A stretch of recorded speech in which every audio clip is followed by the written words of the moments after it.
You're very welcome to the Irish Political Roundup with me, Roisin the Cleric. And me, Paul Brophy, and we're delighted to be joined, Roisin, by our American correspondent, Adam Dorito.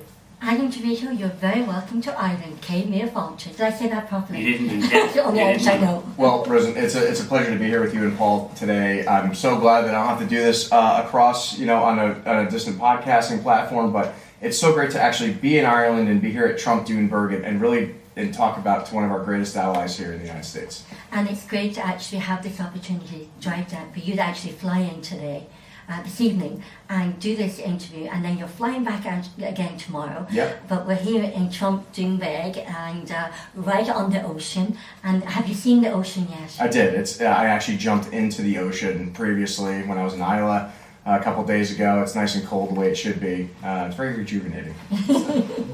So Adam, you've been over here in Ireland, England, and in the north of Ireland.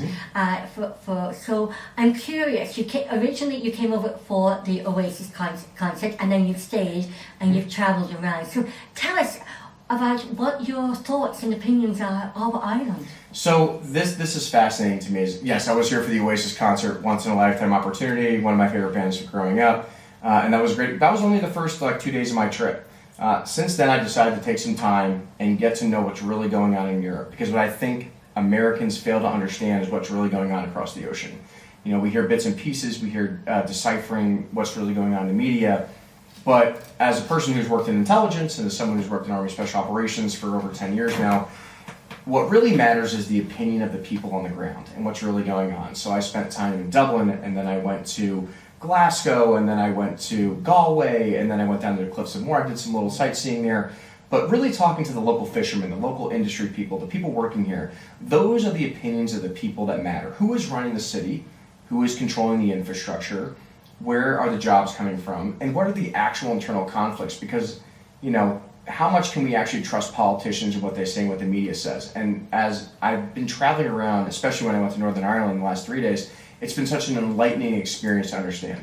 And that's where I'm from. Yes, as you told me. Yeah, so I'm a Derry woman. So original Derry woman too.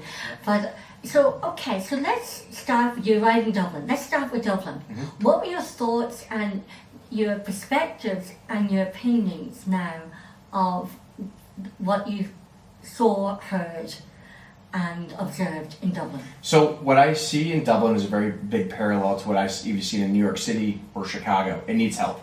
Dublin, used to be a center of mercantile and industry and trade, and now what you're seeing is a massive influx of, illegal migrants and migrant workers and everything else, and they're destroying your city. There are human excrement on the ground everywhere. There's trash and garbage everywhere. And granted, I was there during a concert time, so there's more people there. But Dublin is a beautiful, ornate city that has such a rich history into it. And to watch the people of Dublin and them struggling to try to go to work every day and trying to go through the pollution and everything else is very similar to what was going on in New York City, especially post-COVID, where we had a lot of drug use, gangs, and everything else traversing the city. And New York City used to be like a relatively safe city, especially after post-9/11, after Mayor Rudy Giuliani cleaned up the city after all the murders in the 70s and the 80s. But you're starting to see this resurgence of some of the most iconic cities in the world, Dublin, New York City, are being destroyed, and it's taking away your culture and what your people really stand for.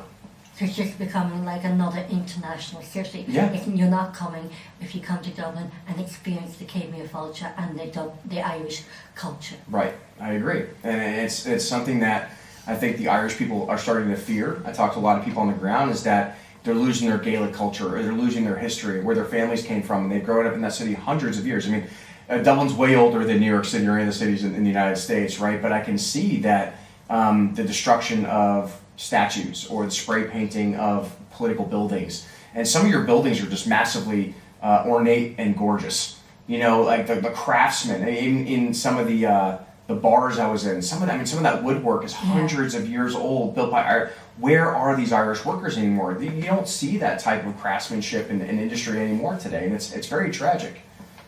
And what were you were talking to an awful lot of young people in Dublin. What were the young people in Dublin telling you? I think that the young people in Dublin are very disillusioned to what's going on in the world. I think there's a sense of hopelessness. I think, from where their parents grew up, through the troubles and everything else, moving into that region, is that information wasn't transferred appropriately into their generation. And I think because the young people of Dublin and in Ireland are seeing this, well, there's a lot of migrants in here, or we don't have enough jobs, or I can't afford an apartment, or I can't afford to live here, I just want to go to Australia. I just want to leave. I want to leave my native land. And you don't see a lot of that in the United States, right? There's more opportunity in the United States for jobs and making money and everything else. But what I see in the youth is that they become disaffected. And in civil affairs, we talk about three main things in the Army: what can destabilize a country and cause civil war. And that is lack of food, lack of water, lack of electricity, and infrastructure, right? So when you don't have enough jobs, you don't have enough housing, you can't even clean your own wastewater, and the young people can't even afford to live anywhere, what are they going to do? They're going to start to side with ideology that they think is revolutionary in their mind. And one of the most dangerous prospects I've seen since I've been in Ireland is that the youth is very concentrated on international conflicts in places they've never been. And to me, it doesn't make any sense. Now, unless you served in the Irish Defence Forces or the British Army or something like that, and you've been to the Middle East or you've been to places like I have been, you have a much different perspective when you've been on the ground. You have a much different perspective of what's going on in Gaza and Israel, or Ukraine, Russia, or the Middle East. And I see a lot of these youth are being manipulated by the Irish media or by the American media and being told that they need to sympathize with this group or this group because that's going to help bring you to greatness. Is it really, though? Because you're trying to pay for an apartment here in Dublin, but you're more concerned about a conflict in Palestine/Israel in that West Bank region that you will never visit. You will never go there, right? So why are you more concerned about a struggle of a people you can't possibly understand when you can't understand what's going on down the street, right? And you're more worried about something that is not going to affect you directly. And this is the same problem with Americans as well. There's a lot of disaffected Americans who think that international struggle is more important than what's going on in their hometown. You're not showing up to your own town halls to raise your taxes and pave your roads, but you have a Ukrainian flag hanging outside your house. That doesn't make any sense to me. Why don't you worry about what's happening on here? And as soon as you can fix the issues and save your own country and your culture and what matters to you, then you could start worrying, or go join the military if you really want to go travel overseas and do these things, right? What the youth is being disaffected with is a dangerous radicalization which could lead to more issues, which your country has seen in the past 30, 40 years. So you also then travelled up to Belfast. I did. Tell us about your experience, what you saw and what you heard from American perspective being in the north. So Belfast is a fascinating area because Belfast in the early 1900s was the iconic pinnacle of industry. And they built the Titanic. They built all these amazing, gorgeous ships. They were the lead worlding linen producers in the world. Nobody had clothes or anything unless they were Irish made, right? And they were made on this island here. And that is a very capitalistic view of what Belfast was in the 1900s, where everybody worked in the shipyards or supported the industries that supported the shipyards. Everybody had jobs. Everybody was able to support their families. They had housing. They had higher wages than most of the people around the area. And they had such Irish pride in what they were doing, and they were able to stamp "Made in Ireland" on everything. Kind of like the way the United States was during our Industrial Revolution as well. But now it's a museum. Now it's a remnant of what was, not what is now. And all the right? craftsmanship. And all the craftsmanship is gone. Expertise. Right, the crystal making in Glasgow and everything else, right? Well, Waterford Crystal was just down the road from us in Kilkenny. That's right. So that closed down and it's gone to... Czech Republic, I think, Rosie. Yeah. Or even China. You know what I mean? All these things are mass produced in China. There's no pride in what's being done here in Ireland. And what's terrifying is that the youth and the grandchildren, the great-grandchildren of all these men and women that worked in these industries, the trades have gone away. And now the youth, they just want to go to Australia. They want to go somewhere else where there's more opportunity versus trying to fix what already exists in Ireland. You have so much pride in what you used to do, but why don't you have some pride in what you should be doing now, right? It is up to the next generation to carry on the pride of a country and move it forward. And it's the same issues we deal with in the United States. They think, because the Rockefellers built New York City, that we should just live on the accomplishments of men that lived 100 years before us. But that's not necessarily the case. And in Ireland, it's so much older than the United States is that they should have such a more concrete understanding of how important it is to save your culture and save the industries that built your country in the first place.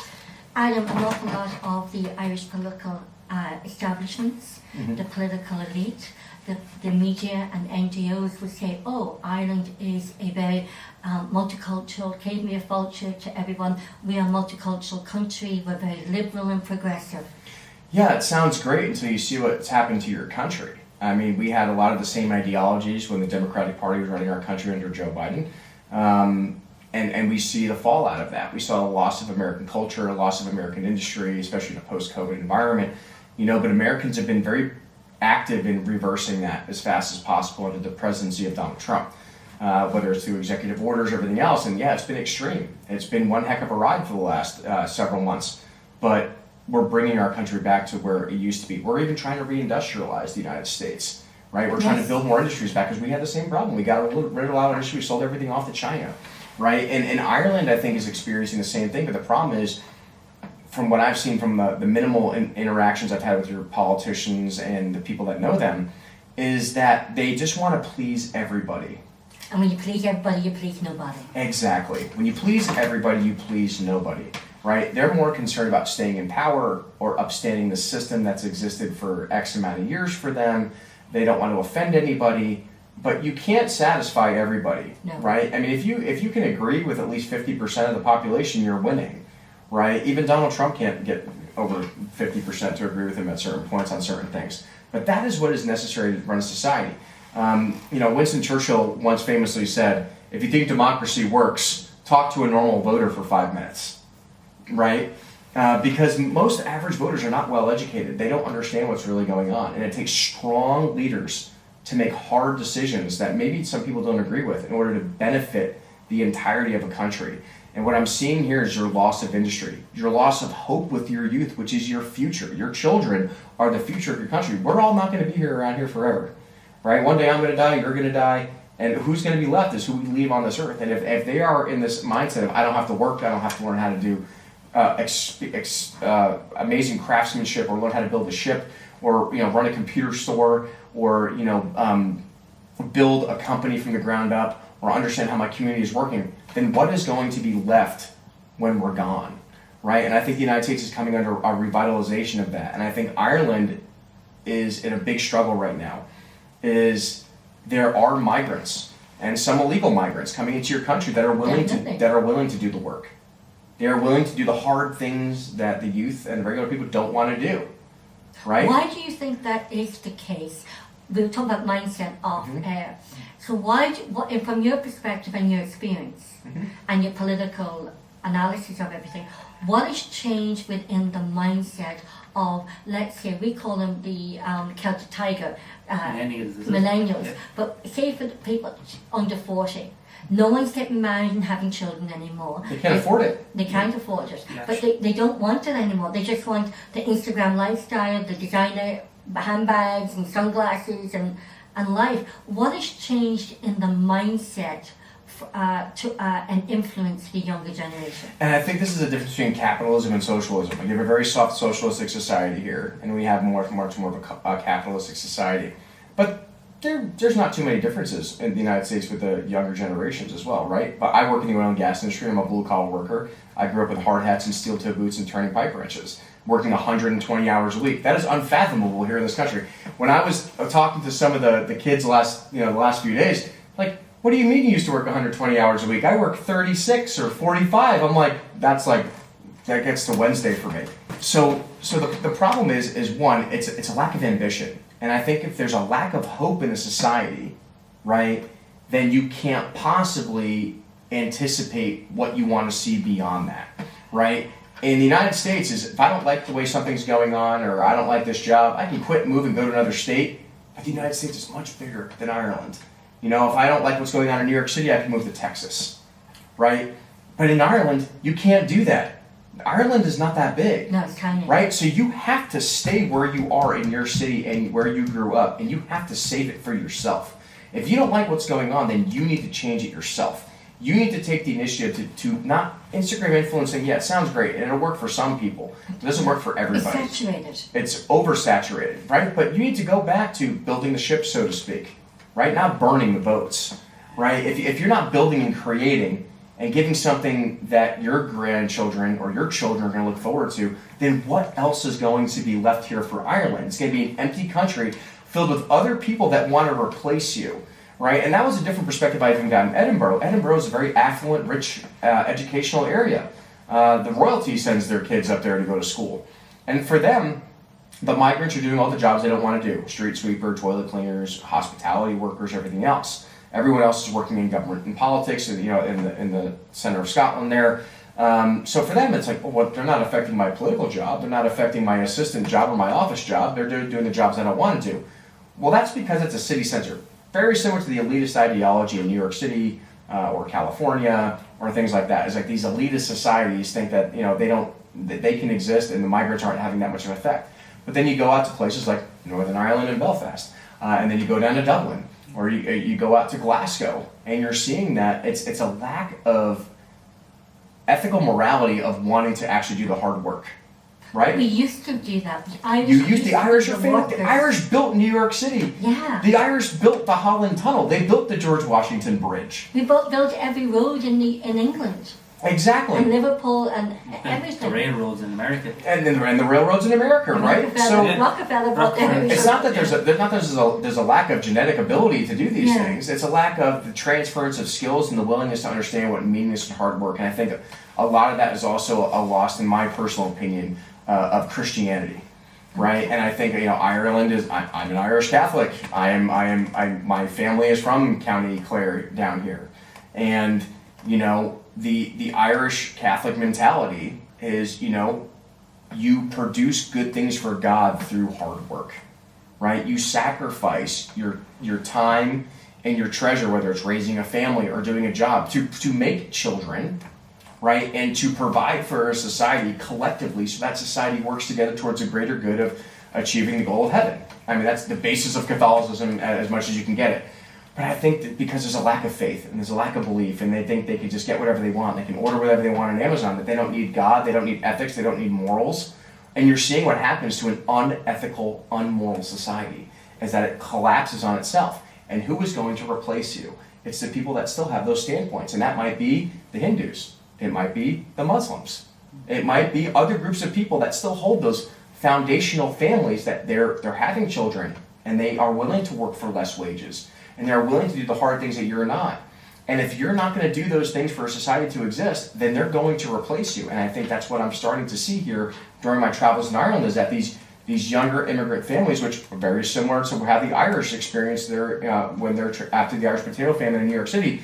They worked for nothing. They were treated like dirt. Same thing with the Italians and everyone else, right? But they literally built America, and they became some of the most powerful communities in the United States. And now you're seeing a lack of ambition here in Ireland in real time.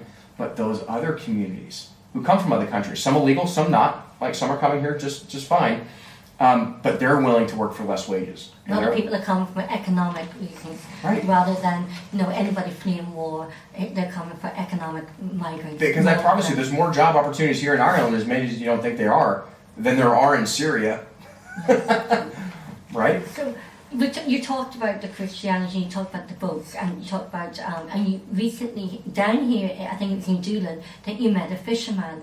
Paul and I, on the Irish Political Roundup, we have been covering over the last 2 years now the Irish fishing crisis. Yes. So it'll be interesting to hear what you heard from a fisherman as well. I mean, he worked the docks for 10 years. It was such a fascinating conversation. I just met him at a pub over a pint. Like, it was very random.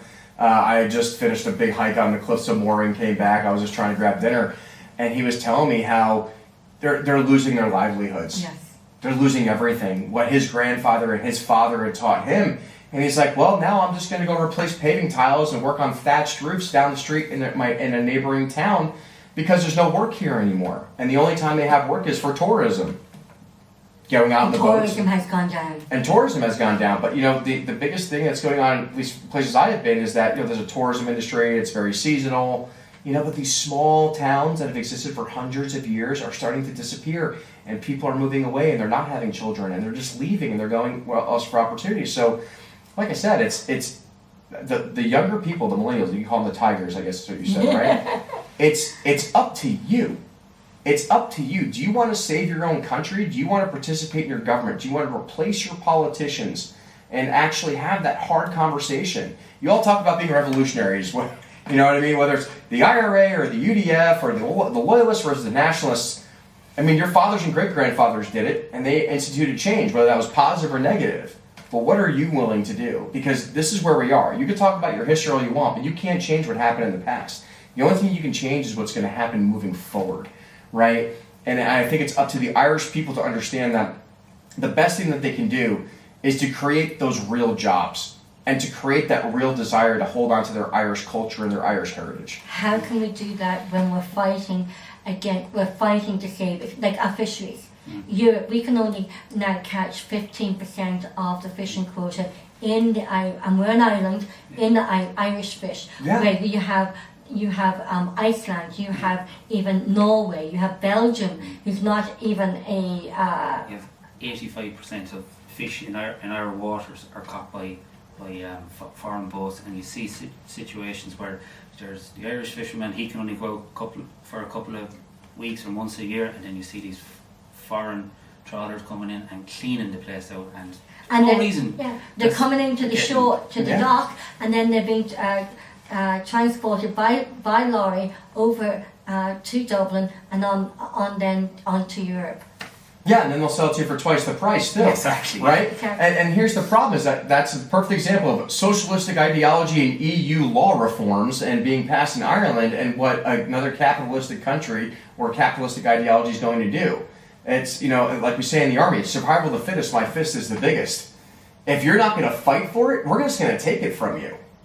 And that's what other countries are doing to you, is you have weak politicians and EU mandates and green energy policies that are complete nonsense, that you're saying, well, we only can catch 5% of the fish because we're going to save the orcas.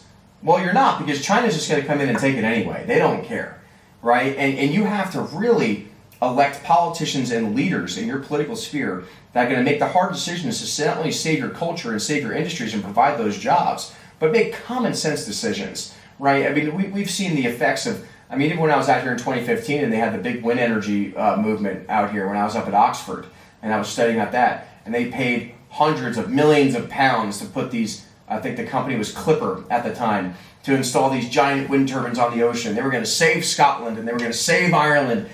And then they all fell apart and got destroyed and aren't providing the electricity that the island actually needs. And then even back in the UK at the time in 2015, they were firing up old coal power plants because they couldn't produce enough electricity and energy for the island, right? Is that, do you want to default to worse policies that you've had to do in the early 1900s that actually did pollute your air, or do you want to start using the natural gas you've up here in the North Sea? That's plentiful. I almost took a job in Aberdeen at one time. I did. My father worked in the North Sea. I worked for Schlumberger at the time, and I was thinking about moving to Aberdeen and taking a drilling job, but then because of bad EU economic and energy policies, they collapsed all the yards out there, so I did. I stayed in Texas after that. So the thing is, you have so many resources that have existed forever, right? And it's putting the right people into positions to make those decisions that are going to save your own population from destroying itself.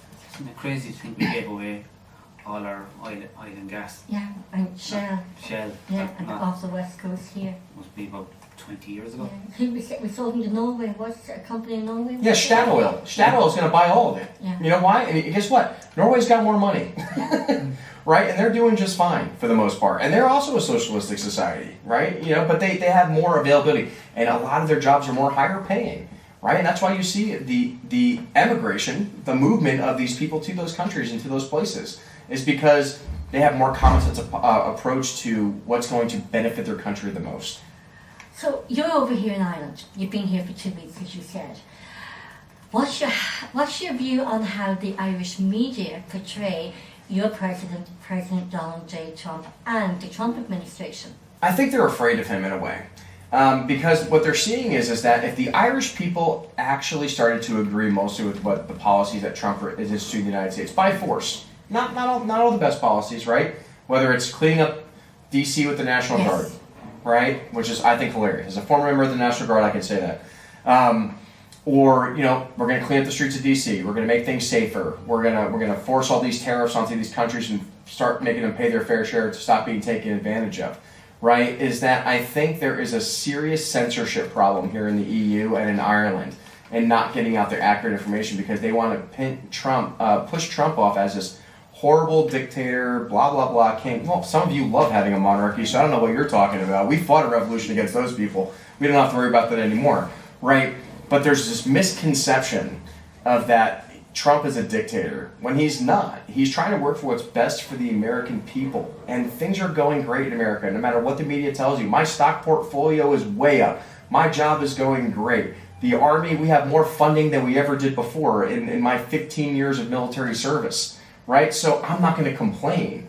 But what the EU, I think, is afraid of is the people realizing that, oh, this is possible. If we elect a leader, a strong leader, who never even came from politics. President Trump never served in politics or did anything, and he's the president of the United States. I think that's a big signal warning to people in the EU, is that you don't need to elect people that have been in politics for 20 years to be your president or your prime minister. You can elect businessmen, community leaders that actually care about Irish culture and the Irish people to start taking over and making new policies. And I think the Irish media or the BBC or even some aspects of the American media, they don't want people to see that. Right? Even when I was in Northern Ireland, I was walking around the streets in places I should not have been, right? Is that the Irish media and the BBC does not like to talk about that there are still peace walls dividing the Protestants and the Catholics in Belfast. That those gates close automatically every night and every morning and still separate these communities that are still have a tendency of throwing bombs or instituting violence against each other when the conditions are right. But that's not heard in America. I think everyone in America thinks that Ireland is this place of Kerrygold butter, and everything's green, and everything's nice and beautiful, and Rosie O'Donnell's going to move out here, and everything's going to be great. Can you take her back? Yeah, I don't want to take her back. You guys can keep her personally. But the thing is, like I said, it's what you see in the media, and then what the reality is of it on the ground. And the Irish people have so much potential right now to do great things if they just want to work together like they have for hundreds of years before that. So I'm going to ask you there, you say Irish people have, the Irish country has great potential. What potential do you see? Honestly, the solution for the Irish people is so simple. Uh-huh. All they have to do is convince their politicians to drop all tariffs against the United States. Okay. If you had an agreement, just like Vietnam did, I believe, you tax 0% tariffs on the United States, Donald Trump's going to come back and immediately say, oh, you're going to get 0% tariffs. And then that's going to open up the floodgates for capitalistic investment into Ireland. And the biggest issue that I see now is everything is subsidies and funded. Even when I spent all my time in Belfast, one of the biggest issues I've seen is that, well, the reason they're still not shooting each other and blowing each other up is because they have the Irish, International Monetary Fund, right? They have the EU Peace Fund, and the United States also contributes to that because they provide just enough basic, boring, average-paying jobs and just enough housing and just enough benefits to all these community reintegration programs that it keeps the violence and the guns from shooting. But what if you provided an industry just like Belfast was back in the early 1900s? What if Apple built another factory and Google came over here? Or Caterpillar built another factory outside of Lorne, which is another area where you have a small American industry. All those companies will gladly come here if you dropped all the tariffs and didn't cost them any money. And now people are going to say, oh, the millionaires and billionaires are making money. Yes, but also so is everybody else. And you know what you get to do when a billionaire company is making 3 times the amount of money? You get to tax them even more, right? So the best way for the Irish people to rejuvenate their society is to work hand in hand with the United States and not work as an adversary. And yes, you're going to fight some people who have more socialistic ideology, but there's so much money that can flood into your country and so many good paying jobs that would come here if American companies believe that it's not a financial risk for them to move operations over here. And manufacturing. Ireland used to be the manufacturing. I come from Derry, where there was a shirt factory, capital of the world. You had Harland and Wolff, the shipyard. So what was your message then to the ordinary people, the viewers, the voters now, to say to their local county councillors, their local TDs, their congressmen being American, to actually say to them what to do? Start getting them to know, because possibly we don't know how much tariffs the Irish government are putting on America. Mhm. But they don't talk about that. They only talk about and they call it Trump Reciprocal tariffs. Yeah. Reciprocal tariffs. My message to everyone in Ireland is this: take responsibility for your own destiny, right? You need to go out there and you need to be the difference maker. And you need to make the decision whether your country is worth fighting for or not. I've decided that in America, my country is worth fighting for. Whether I decide to run for office or whether I decide to go to my local community meetings, my mayoral meetings, county commissioner meetings, everything else. You have to show up. You can't just run away to Australia. You can't just complain about it in a pub. You can't just come on a podcast and complain about these things. You have to take civil action and participate in your own society. Because if you don't and it fails, the only people you have to blame is yourself. Adam, what is your perspective of how, since you've been here, of what you think how Irish people perceive your President Donald J. Trump? I've seen a split in it. I've seen a lot of people love it because they think he's a revolutionary in their minds. And he's like, we need exactly somebody like Donald Trump to come into Ireland and clean things up. And then I've also seen a lot of people where, well, he's supporting Israel and he's a propagator of war. Well, I mean, no offense, but it's not like the Irish have much of investment in Gaza and the Middle East just because your Irish Defence Forces don't do that type of mission, right? So I don't really care for that opinion, to be honest, because like I said, I'll take the opinions of people who've been there versus the people who have not, right? But I think Ireland needs a Donald Trump. I don't know who that person is in Ireland. I don't know who they are. But they need somebody to come in and break the bonds that have been restricting you from being a great country like you have been known to be for hundreds of years. And it's so simple. All you have to do is participate and show up. And that's also why I'm here on this podcast, is because sometimes you just need to show up and be honest and have these hard conversations, because if you don't, who else is going to? A lot of people said when we were talking about, Donald, the tariffs, and it's all, and I said to you, it's a distraction. Yeah. And we said to all the politicians we met, our American correspondent, Adam Dorito, told us, and we believe too, that the tariffs is a negotiation tool. 100%. Trump is the deal maker, or the deal. That's what he does. Because the problem with socialism is you think everything is a tax or a tariff or money this, and it's going to take money out of this fund and take away from public housing or public, health care or whatever else it is. Hey, you know what you have to do? Stop. All you have to do is reduce your tariffs. Cut your tariffs. Make an open, free trade agreement with the United States. And you know how much money we're going to pump into your economy? Billions. But if you don't and you want to play that game, we'll let you strangle yourself. And then we'll go on to the next country that wants to work with us more. Because like I said, that's how capitalism works. It's who's going to make us the most money, who's going to benefit the American people the best. You have a choice. You can do it or not, right? And some countries have already, hey, zero tariffs. We're all for it, and things are going great. South Korea, Vietnam, all these other countries, right? But if you want to keep fighting us on because we should give you more money to, keep the peace here because you just want more free money, we'll fight you on it. We'll make things a little bit more difficult for you. The Irish media are very anti-President Donald J. Trump and the Trump administration. Why do you think that is? Because they don't know him. I've been to Mar-a-Lago 4 times. I've met most of the members of his family, except Melania and Donald personally, one-on-one. And I will tell you that he has a bombastic, grandiose attitude about himself, of course, on camera. But I will tell you, behind closed doors and when the cameras are off, the Trump family is one of the most American, honest, grandfatherly, really cares about our country. Every place I've been to that is a Donald Trump property, minus this one obviously because it's in Ireland, is covered in thousands of American flags. I don't see that anywhere else in the United States, right? He really cares. When he talks about helping the military and helping people, fix their lives and paying off people's mortgages, which he's done in the past. He is the definition of what all Americans want to strive to be, is a philanthropist, is somebody who's been successful, who's provided thousands of jobs, who can help their local Americans and help them out from the ground up, no matter where they came from, what religion they are, whatever else it is. And I think that if people in Ireland understood that, if the Irish media was honest about it, they'd all get fired. And I think that's what they're afraid of, is that they being removed from power under the concept of, hey, we can change this too, is terrifying to them.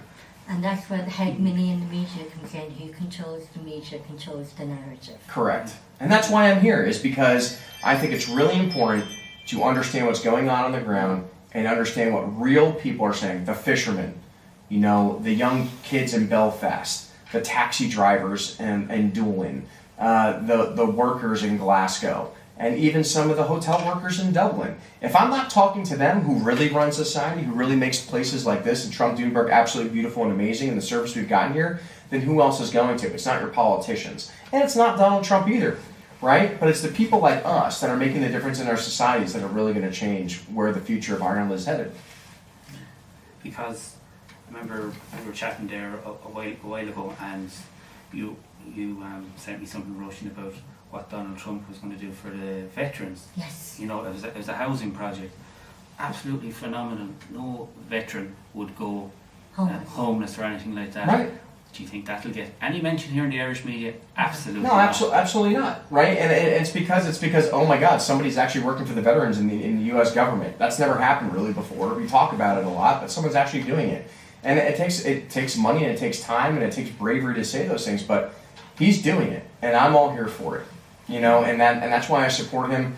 That's why I'm proud that he's my commander-in-chief. It's an honor to serve under him in the U.S. military. But also just as an oil and gas worker, as a regular blue-collar guy, is that, you know, I have an opportunity now in my life to make a difference for my future family and my future children, to live in a great society and hand off those skills and everything I've learned as an American. And I hope that I can do that with also my fellow constituents around the European continent as well, from France to Ireland and all the other places that I've traveled to. We actually met, probably a colleague of yours, we were down in Cork at the National Rally. Kevin Pasobek. Yeah. And he said that he was the guy that came up with the Gulf of America. He was surfing in the Gulf of America and came up with that. Well, yeah, it's funny, but I mean, even just to mention Venezuela really quick, and I park a bunch of destroyers and a bunch of carriers outside of Venezuela, and they have a bunch of 1.4 million, peasant army with a bunch of, rusty rifles. You know who's going to win every time? The United States. Once again, it's a negotiation tactic. If you don't stop the drugs flowing in our cartels into Mexico, then we're going to blow you up. And I'm pretty sure not that we're actually going to do it, but when you see a bunch of naval ships parked out in the Gulf of America, you're probably going to go, hey, maybe we shouldn't do that.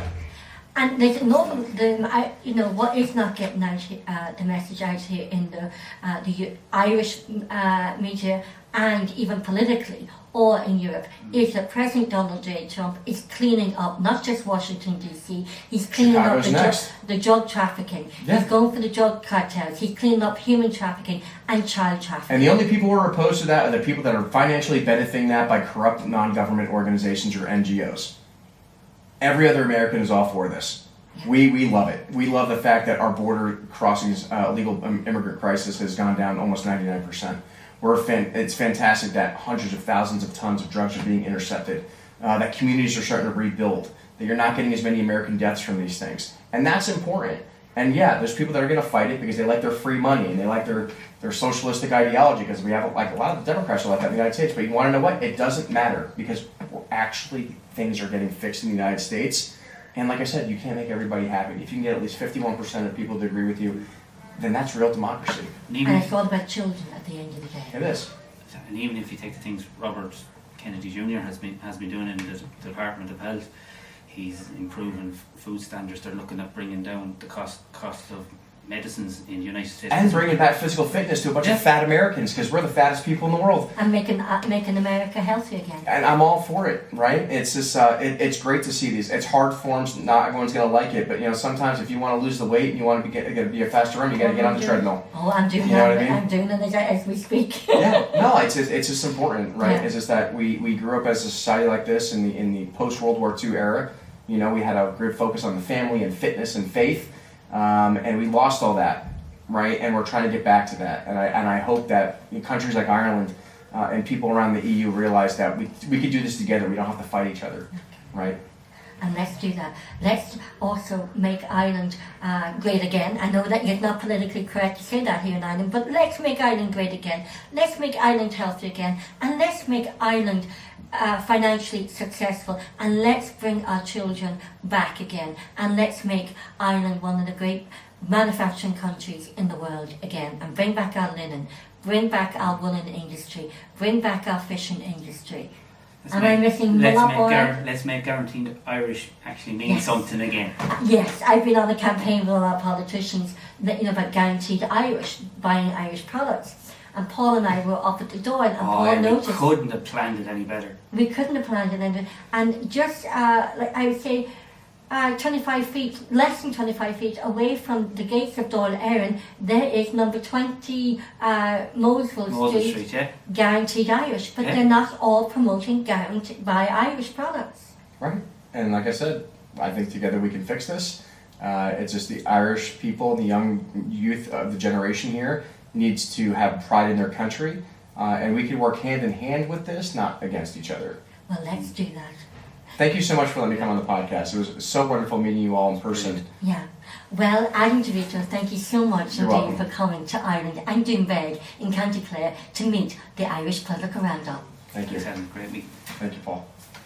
And thank you to you, the viewers, for taking time to watch the Irish Political Roundup and Adam, your podcast as well. Yep, Tuxes and Tomahawks podcast, and you can follow me on Instagram, adam.dorito2010, and I'll see you there. Goodbye for now.